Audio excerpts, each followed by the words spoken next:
네, 여러분 안녕하십니까, 현경자입니다. 오늘 비트코인을 말씀드리려고 하고요. 천천히 말씀드리면서 현재 장세를 설명하도록 하겠습니다. 우선 이번 주나 어제, 오늘 최근 차트부터 설명하겠습니다.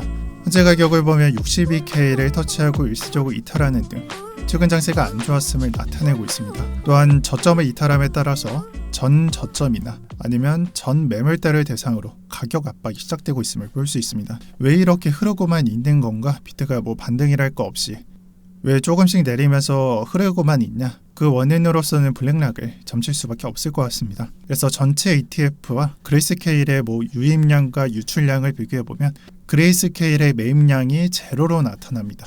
와, 이제 망했다, 블랙락이 이제 매입을 멈추는 거냐? 그런 건 아닌 것 같습니다. 그냥 전체 휴가 기간이기 때문에 주문을 넣지 않고 있는 게 확인이 되고요. 이때 그레이스케일은 비슷한 양의 유출을 하고 있는 거 볼 수 있고, 동일한 ETF사들도 약소하게나마 유출을 하고 있는 걸 볼 수 있을 것 같습니다. 그래서 여기서 가장 큰 문제라는 건 블랙락의 매입이 제로라는 거예요. 어디까지나 유입의 큰 축을 담당했기 때문에 여기서 전체 물량으로 따져봤을 땐 유출을 막을 길이 없다. 이 내용이 현재장에 영향을 가져가고 있다라고 해석해 주시는 게 좋겠습니다. 그리고 여기에는 수많은 악재가 존재하는 것도 맞습니다. 마운트 곡색이나 실제로 벌어졌었던 디패깅, 그러니까 이더리움의 리스테이킹 프로젝트인 렌조에서 디패깅이 발생한 내용 등이나 이런 악재 등 이슈도 포함되어 있는 편이긴 한데요. 근데 종합적으로 보았을 때는 가장 큰 게 뭔가, 그냥 블랙락의 유입이 제로인 그 자체다. 그 이슈 그 자체로 좀 악영향을 주고 있다라고 해설해 주시는 게 좋겠습니다. 그래서 이 요인을 해석하고 지금 현재 차트를 보면요, 한 일주일 동안 거의 음봉만 기록됩니다. 그래서 이렇게 DCB로 해석할 수도 있고, 약간은 더블탑으로서 해석을 하거나, 아니면 오늘자에 발생한 이 삼각수렴의 하단 돌파로 이 차트가 해석되거나, 여러 부분들로 인해서 많은 사람들은 52K 매물대까지 하락한다고 점치고 있습니다. 하지만 제 생각은 좀 다른데요. 밑에서부터는 제 의견을 한번 말씀드려 보도록 할게요. 현재 차트를 보면요, 횡보를 하던 차트에서 일주일 전에 25일선 저항을 좀 강하게 맞이했습니다. 전에 차트에서는 이 구간에서 횡보할 때 25일선의 저항을 맞는 일은 없었습니다. 하지만 저점을 좀 만나러 가면서 약간은 장세가 안 좋아졌기도 했고, 하락이 체감되는 요인이나 이슈들로 인해서 현재는 명확하게 저항을 받았음을 의미하고 있습니다. 그렇다면 여기서 그냥 쭉 내려가서 52K를 볼 것인가? 저는 아니라고 생각했죠. 그렇게 보는 이유로는 지지에 달려 있습니다. 여기서 제가 지지할 것이라고 보는 이유는 두 가지 있는데요. 일단은 전저점입니다. 대부분 꼬리로서 표시된 이 전저점과 그리고 99일선이라는 장기선이라는 요소, 이 두 가지를 봤습니다. 이 두 가지 요소가 과거에는 99일선이 대략적으로, 과거 같은 경우에는 56K, 이번 달 같은 경우에는 57과 58K에 머물렀던 것에 반해서 지금 현재는 매물대에 걸쳐 있어요. 그러니까 지금 여기서 그냥 떡락을 해서 한 6%, 그러니까 한 3K 정도 내리면은 99K를 만난다는 것을 의미합니다. 지금 차트가 이 99일선을 접촉하거나 전저점을 만나러 간다는 걸 암시하고 있습니다. 조금만 하락하면 강력한 지지 구간이 바로 밑에 있다는 걸 보여주고 있어요. 그래서 지금 현재 차트도 제가 봤을 때는 긴 음봉이 실시간으로 꽂히지 않는 그 이유가 아무래도 지지되는 가격이 이 근처에 있기 때문이 아닐까 합니다. 그럼 99일선이 왜 그렇게 중요한가? 이를 설명할 텐데요. 저는 개인적으로 99일선에 대한 약간 신뢰성 그리고 의미부여성을 좀 높게 쳐주는 편이에요. 특히나 일봉 차트에서는 거의 최대치로 올라갑니다. 근데 왜 그렇게 생각하냐? 여러분들께서 비트코인뿐만 아니라 알트코인 다른 차트를 한번 켜보세요. 대부분의 차트에서 큰 상승이 나올 때는 99일선과 접촉하거나 아니면 일시 이탈한 다음에 다시 올려칠 때 추가 상승이 나온 케이스가 많을 겁니다. 지금 현재 알트코인 차트를 한번 켜보세요. 대부분 99일선 근처에서 지지가 펼쳐지고 있는 걸 볼 수 있죠. 그만큼 암호화폐 차트에서 99일선은 신뢰성이 높음을 의미합니다. 그래서 이런 케이스로 미뤄 짐작해 볼 때 99일선의 지지가 표현될 것이다 라고 보고 있고요. 그리고 99일선에 대한 설명을 짧게 더 드리자면, 99일선에서 차트가 캔들이 좀 뚫고 내려가는 부분이 확인된다면 추세상 변곡점이 되는 포인트이기 때문에 정말 맹렬하게 싸우는 포인트라고 보시면 될 것 같아요. 상승을 노리는 세력, 롱 세력은 상승을 유지시키기 위해서 이 99일선을 이탈하거나 아니면 터치를 안 하는 행위 쪽으로 가게 될 것이고요. 숏 세력은 반대로 무조건 이탈시키려고 할 겁니다. 21년도에 벌어졌던 차트를 보면요, 이때 이더리움은 더 올랐거든요. 근데 비트코인 차트만 보면 DCB로 표현을 하고 그냥 떡락하는 차트를 만들어냈죠. 그래서 결론적으로는 숏 세력이 우세하게 펼쳐졌지만 이때 가장 치열한 싸움 포인트였던 99일선을 지켜볼 필요가 있을 것 같습니다. 그래서 일단은 99일선에서 지지가 나온다는 의견은 유지할 것 같고요. 이 위에서 말씀드렸던 예제들을 좀 더 보여드리자면 일시이탈한 다음에 떡락이 나왔던 포인트나 그 다음에 이 쌍고 차트죠. 21년도 말까지 끌어서 쌍고가 나왔던 차트에서 99일선의 지지와 그때 이탈했었던 차트에서 하락이 발생한 모습 모두 그냥 맹렬하게 싸우던 포인트로 보시면 될 것 같아요. 그래서 99일선 좀 주목하고 있다라고 말씀드리고 싶습니다. 지금까지 말씀드렸던 그 포인트 가장 큰 관점이 이번 주부터 다음 주에 갈리게 됩니다. 그리고 저는 여기에 롱을 베팅했습니다. 정말 솔직히 말하면 지금 뭐 한 달 동안 이 고점에서 횡보하는 기간 동안 롱을 유지하는데 굉장히 힘들었던 건 사실입니다. 그리고 밑부분부터는 그럼에도 불구하고 알트코인을 유지하고 있었던 이유, 큰 그림을 보고 있는 이유를 설명드릴게요.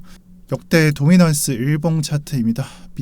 비트코인 차트랑 뭐 잡다한 것만 있었을 때, 그리고 리플의 등장과 이더리움의 등장이 있었을 때, 그리고 리플과 이더리움이 나오면서 도미넌스가 급격한 하락을 맞이하던 시기, 그 차트로부터 지금 현재 차트를 나타내고 있습니다. 자, 그럼 비트코인 차트에서 비트가 급격하게 오른 다음에 알트코인장이 안 나온 적이 있었냐? 없었어요.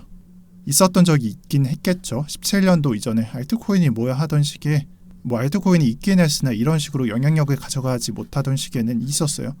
적어도 17년도 이후부터는 그런 차트를 발견하지 못했습니다. 즉 다시 말해서 비트코인이 올라간 다음에 비트코인으로 흘러갔던 자금이 알트코인으로 흘러가면서 알트코인이 상승하는 그림이, 즉 다시 말해서 비트코인이 상승한 다음에 비트코인으로 몰렸던 자금이 알트코인으로 향하면서 도미넌스가 빠지는 그림은 예외 없이 나왔다는 거예요. 그리고 지금 현재는 그 모습을 찾아볼 수 없습니다. 이 말이 뭐냐? 아직 안 나왔다는 걸 의미합니다.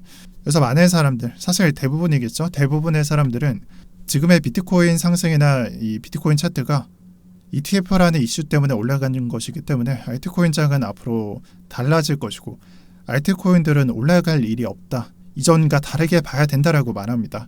근데 그게 맞는 사실일까요? 저는 여기에 의문을 던지고 싶어요. 우리가 흔히 말하는 라지캡, 미들캡, 스몰캡, 여기서 또 등장하는 사이클이라는 그 개념 자체가 단순히 암호화폐에서만 벌어지는 일이 아닌 걸 인지하셔야 됩니다. 이 말이 뭐냐면 이 라지캡과 미들캡, 스몰캡은 주식이나 아니면 부동산으로부터 파생된 개념이라는 거예요. 즉 비트코인에서 행해지던 그 순환이 아니라 좀 더 큰 주식이나 부동산에서 벌어지는 행위라는 거예요. 위에서 말한 뭐 주식이나 부동산은 자금의 흐름이 한 곳으로만 향하는 경우가 매우 드물고요. 한 곳으로 향했다면 그 낙수 효과를 보는 경우가 대다수입니다. 퍼지는 그 행위 자체를 말하는 거겠죠. 이게 뭐 테마로 한정되던 뭐 AI나 뭐 아니면 IT나 그로 한정되던, 아니면은 과거에는 뭐 셀트리온 같이 그런 쪽으로 한정되던, 아니면 수도권 서울권으로 한정되던, 아니면 전체적인 장에서 관찰 또는 파생되던 간에 무조건 영향력을 가져간다고 보셔야 될 것 같아요. 이런 현상이 나오게 되는 것도 왜냐하면 불장이 찌들었기 때문에 자금이 순환되기 때문이고, 부동산으로 예를 들면 여러분들 다들 잘 아시다시피 결국 마지막은 오피스텔과 뭐 지산 같은 상가 이런 쪽으로 빠지면서 약세장의 시작을 알렸잖아요. 즉 빠지기 전까지는 순환이 계속된다는 걸 보여주기도 했고요. 이 모습을 비트코인으로 설명하면 간단합니다. 비트코인과 이더리움, 스테이블 코인 중에서 비트코인만 예로 들게요. 비트코인에 투자해서 이득을 본 사람들 어디 갔을까? 알트코인으로 투자했냐? 아니에요. 일부는 투자했을 수 있겠죠. 상승을 그리던 코인들은 투자했을 수 있어도 큰 그림에서는 비트코인으로 투자했던 그림이, 큰 그림에서는 비트코인으로 흘러갔던 자금이 알트코인으로 흘러가는 그 모습 자체가 그렇게 크지 않았습니다. 즉 비트코인으로 이득 본 그 자금 자체가 알트코인으로 크게 향하지 않았고 이 순환 자체가 벌어지지 않았음을 의미합니다. 이 그림을 어디서 이해해야 되냐? 비트코인 상승량과 알트코인 그 전체 상승량을 한번 따져보시는 게 좋을 듯해요. 토탈3라고 하는 비트코인과 이더리움을 제외했을 때 전체 암호화폐 시총을 바라보면요, 비트코인이 4배가량 올라갔을 때 이 알트코인 시총은 150%가량 약 2.5배 정도만 올라갑니다. 생각을 해보면 비트코인의 시총은 1000조가 넘어갑니다. 이 1000조가 넘어가는 투자 자산을 4배가량 들어 올랐는데 그 자금 자체가 알트코인으로 향했다면 이보다 더 올라야 되지 않을까라고 저는 생각을 하는 편이고요. 현재 알트코인 대부분 시총을 따져보면 10조 이하입니다. 솔라나 시총이 얼마냐? 원화로 따져보면 한 80조가량이 되겠죠. 근데 이게 암호화폐 비트이더 제외했을 때 가장 시총이 크잖아요. 그럼 그 이하에 있는 코인들은 대부분 50조 이하, 한 10개, 20개 되고, 그 다음에 대부분이 10조 이하고, 그 다음에 5조 이하가 대부분일 거예요. 근데 여기서 시총이 100배나 저렴한 종목들이 4배도 안 올랐는데 자금이 돌았다고 판단을 한다? 조금은 잘못된 판단이 아닐까라고 저는 제시하고 싶고요. 이렇게 덜 올랐다는 것은 좀 희망이 없다고 생각할 게 아니라 아직은 큰 장세가 안 나온 게 아닐까라고 생각을 해야 될 것 같습니다. 이게 비록 롱찬 희망 또는 롱땀 눈물 흘린 약간 희망적인 상황으로 보더라도요. 이 부분을 무시할 수 없는 건 사실입니다. 그리고 마지막으로 하나 더 말씀드릴게요. 현재 이더리움 차트를 보면서 우리가 관찰해야 되는 부분이 있는데 앞으로 이더리움 차트가 저점을 안 깨거나 비트코인보다 덜 빠져요. 그러니까 비트보다 이더가 우세한 차트가 발견된다면 과거 차트랑 유사한 부분이 관찰되는 것이기 때문에 그에 맞게 방향성을 해석해야 된다고 보고 있습니다. 이 모습이 아직까지는 관찰되지 않았어요. 왜냐하면 지금 현재 나오는 차트이기 때문에 아직까지는 표현되지 않았으나 앞으로 관찰돼야 할 부분이라고 생각하고요. 여기서 방향성을 재해석하는 부분이 뭔가 과거에는 이 차트, 그러니까 비트코인은 고점을 내리고 저점을 그냥 터치하는 차트인데 반해서 이더리움은 어센딩 패턴이 나올 때 그 이후에 자세히 보시면 21년도 2월이죠. 이 차트 이후에 알트 불장이 나왔었습니다. 그리고 지금 현재장, 지금 오늘자부터 대략적으로 오늘부터 5월달까지 이 모습을 나타내는 건지 테스트 과정을 거친다고 저는 해석을 하고 있고요. 우리가 앞으로 관찰해야 될 부분이라고 저는 설명드리고 있습니다. 자, 마지막으로 말씀드릴게요. 현재장은 사실 약간 암울한 건 사실입니다. 일주일 동안 하나 제대로 오른 게 없어요. 그리고 이에 따라서 대부분이 이런 판단을 하고 있습니다. 현재 장사를 즉 공포를 좀 과대 해석하고 있다라고 저는 보고 있습니다. 여러분들이, 그러니까 시청자분들이 미리 판단해서 선매도 하거나 비중을 비우는 행위까지는 저는 오케이예요. 근데 그 행위 자체의 목적이 어디까지나 리스크 관리로만 좀 바라볼 뿐 그냥 무지성 매도는 저는 동의하지 못할 것 같습니다. 그러니까 의견이 없어요. 이 모습을 어디서 관찰할 수 있냐면 제 포토에서 볼 수 있어요. 저는 매도한 코인이 거의 없다시피, 그러니까 익절 제외하면은 거의 매도한 코인이 없습니다. 왜 그렇게 공포에 떠는지 모르겠어요. 사실 손해는 입을 수 있겠죠. 리스크를 가져갔기 때문에 입는 거예요. 근데 여기서 망했다라고 판단을 한다? 그건 아닐 것 같습니다. 저 마지막으로 초지일간 한 달, 2달가량 된 것 같은데요. 같은 모습으로 시장을 관찰하고 있습니다. 그리고 여기서 선택한 결과는 하반기에 들어가기 전에 알 수 있을 것 같고 아직까지는 결과 나오지 않았다라고 저는 보고 있습니다. 그리고 마지막으로 안내드립니다. 제가 매번 월말에 멤버십을 모집하는데 이번 달에는 이 과정을 생략했어요.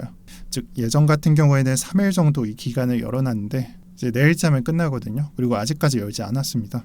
현재는 열지 말지 결정 중에 있고 내일자에 결정할 것 같은데 이 결과물은 경제 언어방에 공유하도록 하겠습니다.